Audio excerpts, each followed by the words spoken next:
because he's pretty good at handling players and dealing with issues. Is he perfect? No one is. I think maybe part of the problem is he's pretty stubborn and strong-minded and a disciplinarian, but not in a way, it's not like going to the principal. He just he's got that tough Pittsburgh mentality, which is where he's from. Brett Favre. So, Acho, what's the main issue for the Cowboys, players or coaches? Yeah, this is tough still, but the operative word here is main. And the main issue is coaching. Greg, I'm going to tell you again, you better fix your face, Greg. Wow. You better fix your face. Wow. The operative word here is main, and the main issue is coaching. Marcellus, if you have a collection of talented individuals, but a collection of mistakes, I say that it is coaching. If you have a collection of talented individuals, but individual mistakes, then I would say that it is the player or the players. Right now, you got a collection of talent, but everybody's making mistakes, similar mistakes. To me, that's on the coach, bro. These aren't individual mistakes. Okay. It's not standalone. Only Marcellus Wiley's making a mistake. Sales making mistakes. Acho making mistakes. Everybody for the Cowboys making mistakes, which tells me it's coming from the top. The other thing I will tell y'all is what my coach told me. What did he say? A 4.40 is just a fast mistake if you don't know what you're doing. The Cowboys got players making the fastest mistakes I've ever seen in my life. Wow. It's coaching. Players, they got to take some responsibility. Players, to a degree, have been bad. Yes, there have been some injuries, but you can't sit here and tell me when you look at the Cowboys and you see repeat offenses, repeat offenders, that to me says is coaching. Wow. To me, that was a horrible take. And I'm not talking about you as a professional. I'm just talking about you and your opinion right there, because this one is not that tough. It's on the players. Acho even had a segment where he said the players are cashing in and checking out. Now, that's the same guy who now wants to blame the coaching staff, but let's talk about it. Segment was 5 weeks ago. Because to me, this is so obvious. It's the players. Let me give it to you like this. This was an offense that was scoring, 40 points, 38 points, 31 points, 37 points, and they lose one player. One player. And all of a sudden, that same offense only scored 10 points and 3 points. Is that the coaching?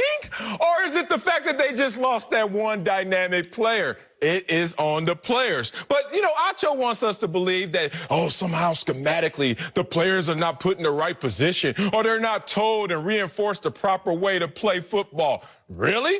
So it's on coach to tell Jalen Smith, hey, it'd be nice if you didn't walk on a play and actually ran to the sidelines. Yeah, it's on the coach, Acho, but it's on his Pop Warner coach. It's on his coach from yesteryear. It's not on Mike McCarthy. Ezekiel Elliott. Hey, Zeke, can you stop fumbling every time you touch the damn football? What is Zeke gonna say? Hey, that's on you, coach. Oh, no, I'm sorry. Jason Garrett, he used to clap for us all the time, not just before the play, but after the play, because he used to tell us not to fumble, hold the elbow up high.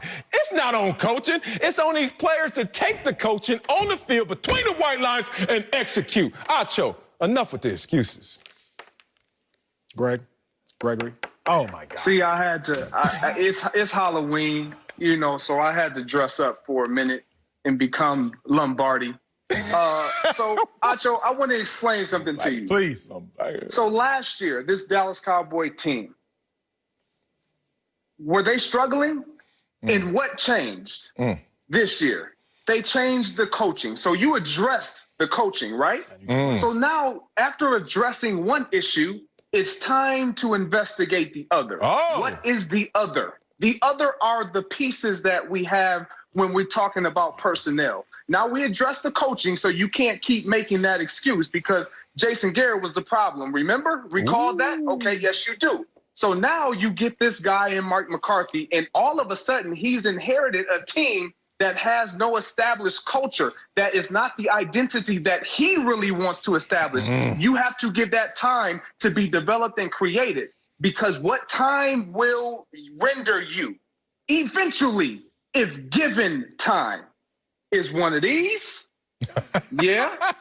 and one of these. Okay, Acho, so I want to bring this back to your remembrance, because it wasn't just one-sided. It wasn't just that Mike McCarthy did his job and the players didn't do their job.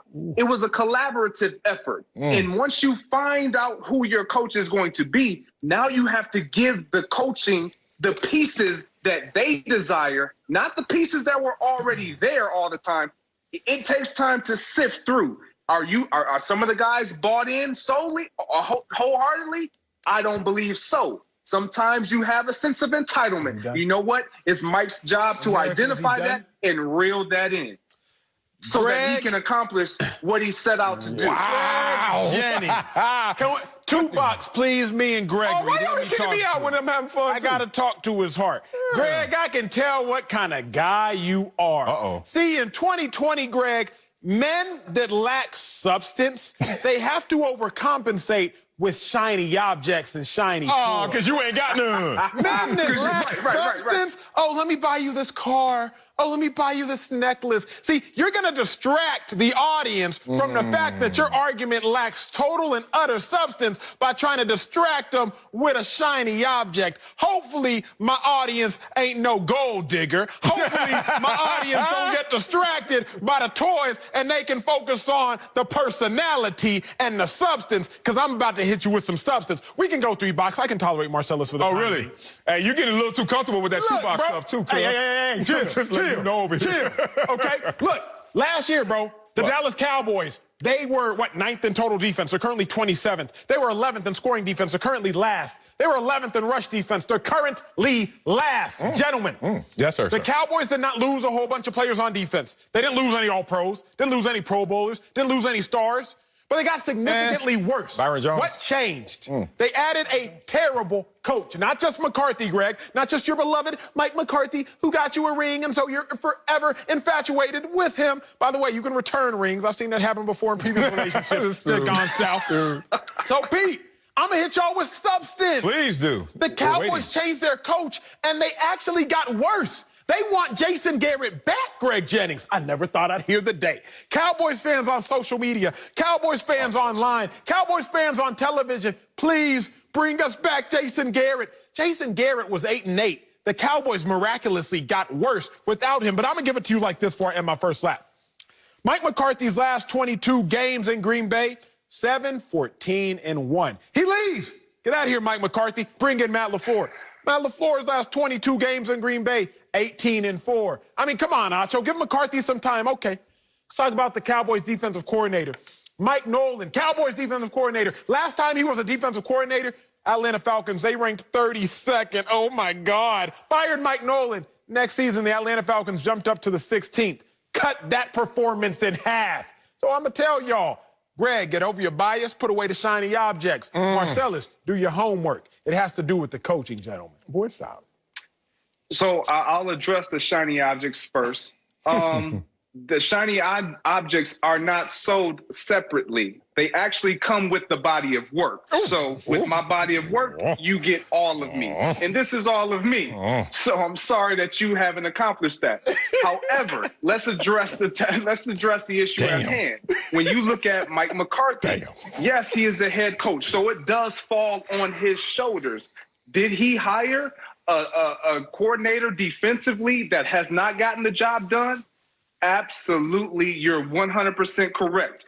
It's up to him to address that. When a coordinator has the talent or not the talent that's needed or the personnel that's needed, I need you to either fix the problem before you are the problem. And he has not fixed the problem in a matter of 6-7 games. So now you're turning into the problem because you failed to address it. That is on Mike McCarthy to address. However, when you have players, and we all have experienced this, where you see the talent level on paper is up through the roof, but it's all about how you perform collectively. And if guys don't buy in, I don't care how much talent you got. If I don't agree, if I'm talking behind your back, if I can't say what I need to say to your face because I want to anonymously talk behind your back, that is already problematic. That is player-driven. That is not coach-driven. You're a grown man. I need you to face me like a grown man and treat me as such. Players want to be respected and treated as grown men. Well, come to me as a man and tell me the issue that you have. The issue that I have is with Mike Nolan. Defensively, this team has been poor. All your stats aligned for defensive stats. They fall on Mike McCarthy because he's the head coach, but he has to make a decision when it comes to the defensive coordinator. You keep talking about these grown men. I don't know very many grown men that have sleepovers while auditioning for a job, but maybe I'm just not grown. Maybe I'm just not grown enough. Since Mike McCarthy, he's grown, and the Cowboys players ain't grown. He out here having sleepovers and onesies with Jerry Jones. Okay, go ahead. Let me say something about this whole grown man talk. Remember, one of my favorite episodes on a show, Survivor's Remorse, LeBron James show, is when the player was talking to the owner. He was like, "Hey, man, don't be talking to me like that. I'm a grown-ass man." And the owner looked at him and said, "You know who doesn't say they're grown-ass men? A grown-ass man." So stop talking about that. Anyway, here we go. The real issue. Let me not be a character on television. I got you. Let's be a real person that speaks really to this situation. There are two issues here at play for real. The offensive line and their 10th offensive line combination, look, it's going up in flames right now, and the game is won in the trenches. Let's just be real. This is not fun analysis.